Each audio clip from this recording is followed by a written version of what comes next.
Numa toca no chão vivia um hobbit. Não uma toca desagradável, suja e úmida, cheia de restos de minhocas e com cheiro de lodo. Tampouco uma toca seca, vazia e arenosa, sem nada em que sentar ou que comer. Era a toca de um hobbit, e isso quer dizer conforto. Bom, hoje nós vamos falar sobre um dos grandes clássicos da literatura universal, um livro do querido professor Tolkien chamado O Hobbit.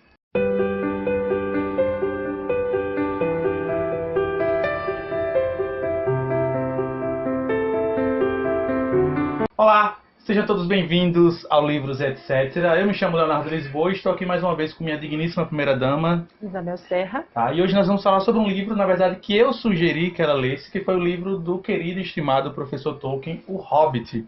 No início do ano, né, Isabel? A gente combinou de eu sugerir um livro, A gente fez um sugerir um livro para o outro ler. uma troca de experiências de leitura. Isso. Aí eu fiquei de ler O Hobbit e ele de ler O Médico de Homens e de Almas, da Taylor Caldwell. Casual, que inclusive vai ser o vídeo da próxima semana. Nós vamos comentar, Isso. na verdade, sobre a leitura que ela me sugeriu. Nesse vídeo de hoje a gente vai falar sobre O Hobbit, tá? Então, antes de comentar, queria pedir que você, se você não é inscrito, se inscreva, deixa seu like, comenta, compartilha e espalhe, para que mais pessoas possam conhecer aqui o livro. Se inscreva no canal. Se inscreva no canal, joinha, enfim, divulga para que mais pessoas possam conhecer aqui o canal Livros e etc. Então vamos lá, sem mais delongas, vamos falar, Isabel, sobre esse livro que para mim, pelo menos, é um dos meus livros preferidos da vida, está facilmente ali no top 10 das minhas leituras de toda a vida. Eu já li esse livro algumas dúzias de vezes, sem exagero algum. Pela primeira vez eu li na minha adolescência e foi um livro que me marcou muito. Por isso que eu recomendei que ela devesse ler. Então a primeira pergunta que eu faço a você é adentrar na história, na sinopse e comentar sobre por que todo mundo deveria ler. O que é que você achou do livro? Qual foi a sua opinião sobre o livro O Hobbit? Então, você sabe que eu nunca tinha lido nenhum livro do Tolkien. Então eu não conhecia o trabalho dele ainda, embora você já tivesse me falado muito sobre. E justamente por isso que você escolheu, me indicou esse livro, né? Que é assim, um ótimo livro para quem ainda não conhece nada sobre Tolkien. Ele é uma espécie de livro introdutório, né? Foi um livro que ele escreveu para os filhos dele, então tem uma linguagem bem simples até. As frases são curtas, as descrições são simples, mas embora ele tenha essa simplicidade na sua Escrita. na roupagem do livro, é um livro muito profundo, que tem uns valores morais muito firmes, assim, que a gente consegue ver.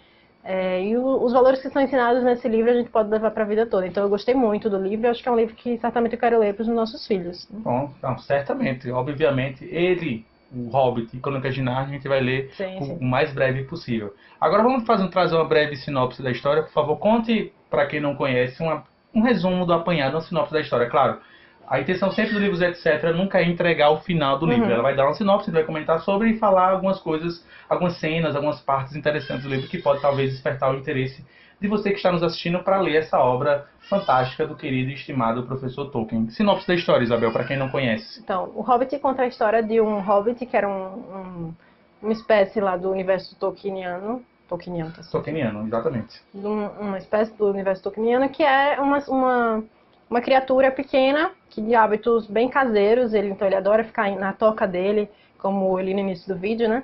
Uma toca extremamente confortável, aconchegante, e aquilo ali é a vida que ele gosta, ficar fumando o cachimbo dele, tomando café. E aí é isso que no meio... 5 refeições por dia. Muitas refeições por dia. Os hobbits têm essa peculiaridade. E é isso que no meio dessa vivência dele, que ele estava fazendo o que ele gostava, surge um senhor, um distinto senhor, o Gandalf, né, que era muito conhecido na região, por ele em toda a Terra-média, na verdade. Em toda a Terra-média. Por ele ser um grande mago, um grande sábio também, e tá ali desde o início dos tempos, né? Exatamente. E daí o Gandalf chega e chama ele para participar de uma aventura junto com alguns anões. E ele já nega de início, porque ele diz que não é a praia dele se arriscar em aventuras, ele acha aquilo absurdo. E bota praticamente o Gandalf para fora. Só que aí, Gandalf, que sabia muito mais do que todas as outras pessoas ali da história, faz uma inscrição ali secreta na porta dele, convidando para uma reunião no dia seguinte. E aí no dia seguinte, novamente, esqueci de falar o nome do Hobbit, né? Bilbo Bolseiro. Ele tá lá, novamente, curtindo a vibe dele lá de comer e tomar o cachimbo dele. De repente começa a chegar um anão, chega outro, e de repente foram 13 anões se alojando, se aglomerando na casa dele, como se estivessem esperando por uma reunião, até que Gandalf chega e explica toda a história.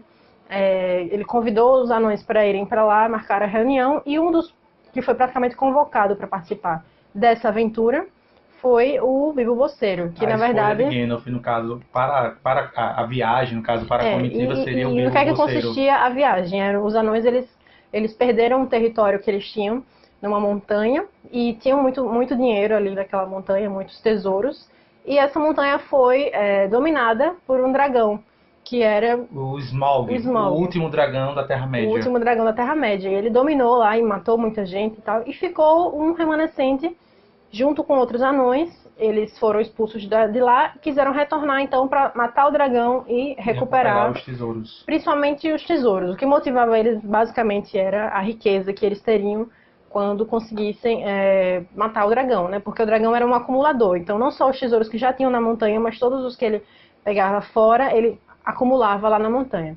E aí convocaram, na verdade o Gandalf convocou, e o Gandalf acreditava que o Bilbo era a pessoa mais indicada para participar. Inclusive o Gandalf fala, né, Isabel, mais à frente, que o Gandalf só vai aceitar ir ou participar da aventura se o Bilbo for. Ele coloca essa condição sine qua non. Porque ele vê no Bilbo Bolseiro um valor imprescindível que os anões naquele momento não haviam reconhecido. Nem mesmo o Bilbo reconhecia o valor que o Gandalf dava para ele. Ele dizia, olha, esse cara aqui, vocês precisam deles. E os anões meio sem acreditar e tal. E foi justamente porque os anões não acreditavam que Bilbo se sentiu, então, por questão de honra, motivado a aceitar aí, porque eles duvidaram da capacidade dele. Aí no livro, né, o Gandalf, na verdade o anão Thor Escudo de Carvalho, que é o líder ali dos anões, puxa um contrato e fala, Bilbo, se você for conosco e nós conseguimos completar a missão, você vai ganhar como é que ele fala?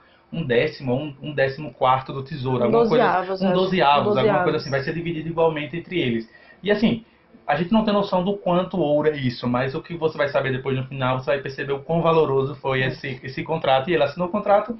E é curioso, Isabel, não sei se você concorda comigo, a aventura inicia-se a partir daí. Esse é o primeiro e segundo capítulo do livro e ele está em aventura em direção à montanha para derrotar o dragão. Só que o que acontece nesse percurso é o que torna a história escrita pelo querido professor Tolkien surpreendente. Porque você vê um crescimento espiritual, um crescimento físico do personagem, no caso o Bilbo Bolseiro, e os anões que antigamente, capítulo passado, algumas horas atrás, já não acreditavam no Bilbo Bolseiro, desprezavam o Bilbo Bolseiro, em algumas situações são salvos pelo Bilbo Bolseiro, que é, comparado aqui a todos os personagens da história, o personagem mais simplório que tem. É um simples hobbit. Então o livro traz essa mensagem forte de crescimento. Não sei se você concorda comigo, né, Isabel? Embora os anões fossem pequenos, os hobbits são menores ainda. Sim. Então, muitas vezes da viagem, o Bilbo não conseguia acompanhar os anões e eles precisavam carregar o Bilbo nas costas. E isso muitas vezes dificultava a viagem, porque eles tinham que correr de algum perigo, alguma coisa, e estava lá o hobbit nas costas de um deles, que acabava atrasando. Então, assim, de certa forma, ele era meio que um incômodo na viagem. Sim. Em vários momentos ele se pergunta se ele deveria estar ali, se ele deveria estar em casa, no conforto Ele da sua também toca. não tinha essa vontade de estar lá, mas ele é justamente o senso do dever e da responsabilidade de ter assinado um contrato, de ter feito um acordo que faz com que ele continue seguindo viagem. Então ele faz, não, eu tenho que ir até o fim, porque eu me comprometi a isso. Sim. E esse é, sem dúvida, um dos valores que estão mais presentes no livro, que é o senso de responsabilidade. O senso de dever, quando você pega uma missão, você tem que ir até o final para cumpri-la, né? E depois disso, o segundo valor, acredito, é a amizade. A amizade, o valor da amizade é muito exacerbado aqui no livro, em vários momentos, tá? Mas antes de falar sobre amizade, Isabel, eu queria só linkar, porque muita gente associa Tolkien a Senhor dos Anéis, e de fato, ele é muito mais conhecido pelo Senhor dos Anéis do que pelo Hobbit. Agora, essa edição aqui do Hobbit que eu tenho, que é a edição comemorativa de 25 anos, o Tolkien percebeu que podia ser feito um link entre o Hobbit e o Senhor dos Anéis. Link esse que não existia na primeira edição do Hobbit, eu comentei isso com a Isabel, e poucas pessoas sabem disso. Depois o Tolkien reescreveu, relançou o Hobbit, e ele linkou a história do Hobbit com o Senhor dos Anéis. Então, se você não entendeu o Senhor dos Anéis, ou se você achou muito confuso, recomendo que você leia primeiro o Hobbit, porque aqui é a primeira porta de entrada, digamos assim, para o universo que Tolkien escreveu, para a Terra-média. É necessário, é condição sine qua non que você leia primeiro o Hobbit, para passar a compreender melhor o Senhor dos Anéis, porque você vai conhecer aqui já os personagens da Terra-média, as raças, e não sei se Isabel concorda comigo, cada raça descrita por Tolkien, você vê uma personalidade marcante, o Hobbit, os Hobbits no caso, os anões, os elfos, os humanos, cada um dessas raças que Tolkien escreveu, Tolkien criou e colocou nas suas histórias, tem uma espécie de virtude que prevalece, virtude e tem também um defeito. Tem um defeito. Algo que você consegue perceber muito bem. Nos anões, por exemplo, eles são muito avarentos. Eles estimam muito os valores do ouro, da riqueza e tudo mais. Né? O Hobbit, por exemplo, seria o comum, ele valoriza as coisas boas da vida, as coisas simplórias da vida. Também, seria o preguiçoso também, o lado ruim de ser o Hobbit. Então o valor da amizade está carregado aqui nessa história na medida em que os anões e o Bilbo começam a criar um elo entre eles que faz com que a aventura, pelo menos essa é a minha visão, Isabel, se você concorda, só teve sucesso porque criou-se entre eles um laço de amizade muito forte do tipo, precisamos dele até o final, senão nossa missão não será completa, senão nossa missão não será concluída. Então várias vezes os anões se perguntavam, por que nós estamos carregando esse cara? Por que nós estamos carregando esse Hobbit? E um deles meio que tinha um insight e pensava, ele precisa ir conosco até o final, senão nossa missão não será concluída. Porque provavelmente o valor dele vai ser mostrado no final da história. De forma alguma vai entregar aqui o final da história, mas de fato isso acontece. Mas de certa forma o valor dele é mostrado ao longo da viagem também, né? Chega um ponto que eles percebem que o Bilbo livra eles de muitas situações e que se não fosse eles, se não fosse o Bilbo, provavelmente eles não teriam conseguido chegar até o final da jornada. Aí muita gente pergunta, e o Gandalf, Léo e Isabel? Gente, o Gandalf é um personagem fantástico. Ele assim, ele arma o circo, toca fogo no circo e some. Vez ou outra ele aparece, ele dá uma ajuda, o que torna o personagem Gandalf um personagem. Ele dá uma ajuda quando eles estão muito apuros, mas ele deixa os personagens... instrui outro, aconselha outro, diz, vão, se vocês precisarem muito de mim, eu apareço. Eu apareço, caso eu preciso resolver umas coisas ali. Ele sempre é um cara ocupado, né? É tipo o mestre dos magos do Caverna do Dragão, ele aparece, resolve o problema e some, vai embora. Tá? Porque tem muitas coisas para resolver, e aquilo ali não é a aventura dele. Sim, não, claro. Uma outra coisa também, Isabel, vocês concordam comigo, é a mensagem de que nós nunca devemos julgar um livro pela capa. Porque a primeira visão que os anões têm do Hobbit é essa. O que é que esse cara vai nos ajudar? O que é que ele vai nos oferecer? Né? E aí você tem um momento interessante que é quando o Hobbit, no caso o Bilbo Bolseiro, encontra um anel. O mesmo anel que faz parte do Senhor dos Anéis. E isso dá uma reviravolta na história porque ele, que era um personagem diminuto, pequeno, que não tinha muita, digamos assim, muito poder, se torna talvez, e aí quando você for ler, você vai ter a surpresa, o personagem mais poderoso da história só por conta daquele anel. Então, jamais devemos jogar um livro pela capa, porque não sabemos o que pode acontecer mais à frente, tá? Uma outra coisa que a gente poderia falar também, né, Isabel, sobre a questão do diga sim às aventuras. Não sei se você concorda comigo. Sim. No momento que ele... É como se ele fosse um hobbit diferente, no início e no final do livro. No momento que ele disse que ele aceitava participar da jornada da aventura, e ele se entregou aquilo ali, foi junto com os anões, ele começou a crescer e de uma forma que ele não cresceria se ele tivesse permanecido no lugar dele. Então, assim, leva a gente a refletir que muitas vezes a gente precisa se jogar nos caminhos, mesmo sem saber no que é que vai dar. Porque aquilo certamente vai engrandecer a gente, no caso dele, tanto como pessoa, né, como hobbit, tanto quanto fisicamente, né, a pessoa dele, espiritualmente, ele ficou muito mais fortalecido, muito mais sábio. E mesmo depois ele retornar, vai expor aqui, ele assim, não foi super valorizado no meio dele, porque não era o que os hobbits valorizavam. Então, ele era um estranho, assim, digamos assim, né? Porque os hobbits valorizavam aquilo ali, aquela coisa de estar em casa, família e tal. E ele foi o cara que saiu, participou de uma aventura. Mas ele meio que não ligava. Ele chegou num nível, assim, digamos, de elevação espiritual, que ele não se importava com as pessoas pensavam dele. Ele dizia, não importa o que vocês achem que eu sou. O importante é que eu fui, o importante é que eu participei, ajudei a derrotar talvez o dragão. É muito interessante isso, porque quando a gente procura crescer como pessoa, crescer espiritualmente, muitas vezes as pessoas do nosso meio acabam nos desprezando de certa forma, porque a gente se tornou diferente dos demais, né? Sim. E é interessante você ver que assim como ele, a gente também deveria ser assim quando a gente crescer mais, de não se importar realmente. Tem um desapego da opinião alheia, né, Isabel? Né?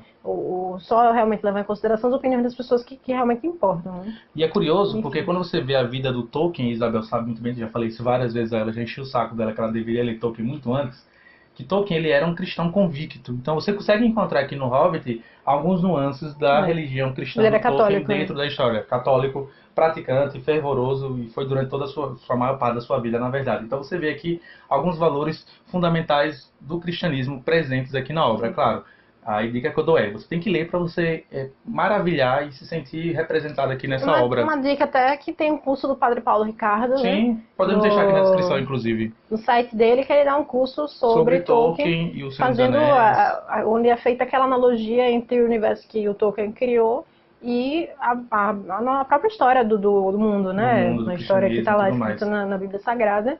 Da criação do mundo, os anjos, os homens, os demônios e tal, tudo isso dá para fazer uma associação com o universo de Tolkien. Então, e a última coisa, né, Isabel, que a gente poderia comentar, vou deixar claro na descrição o link do site do Padre Paulo Ricardo. Para quem é fã de Tolkien, para quem é católico, certamente vem a calhar esse conteúdo que o padre Paulo Ricardo fez.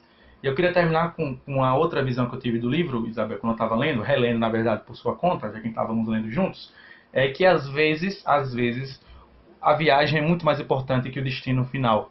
Quando você vê o quanto o personagem Hobbit, o quanto os anões, o quanto Gandalf, o quanto todo mundo ali que fez parte da história, que fez parte do universo, dessa grande jornada até, entre aspas, conseguir, eu talvez não derrotar o dragão Smaug, que eu não quero dar spoiler aqui da história, o destino é apenas uma consequência de toda a viagem que eles passaram. Tanto é que depois que se concretiza ali digamos assim, o que eles queriam fazer. A trama principal que eles queriam fazer. Chega ao clímax, aí você acha que vai acabar o livro e tem mais umas 100 páginas. Mais umas 100 páginas, exatamente. Eu acredito que com isso o Tolkien quis mostrar que o principal realmente não era o destino deles ali, mas o caminho e o que eles fizeram com aquele aprendizado que eles tiveram, que eles adquiriram.